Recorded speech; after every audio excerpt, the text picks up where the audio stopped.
O'zbekistonga kelgandan keyin birinchi qilgan bozorligimizga raspakovka chek. O'zbekistonda yashash namuncha qimmat bo'lib ketyapti.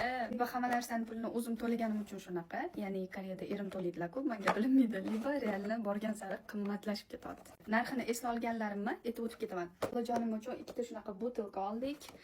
195 mingmi, donasi shunaqa atrofida. Shunaqa soska oldik, 170 ming edi, adashmasam, shu turishi.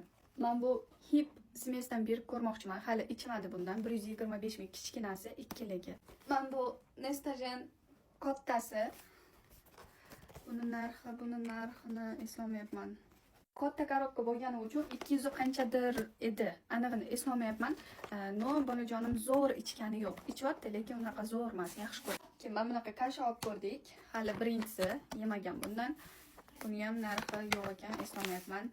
Bu targ'ov sentrdan emas, bular bozordan qilingan, bozorli. Endi parfumeriya o'zimga.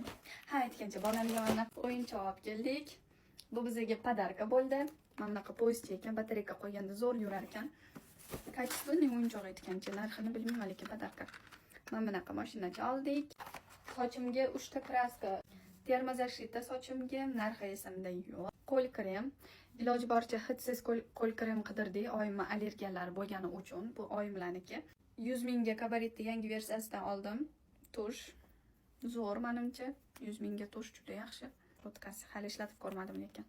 Ikkita kontur qalam, ikkitasidan ham oldin ham ishlatganman. Juda ham yaxshi kontur qalamlar, o'zimga yoqadi.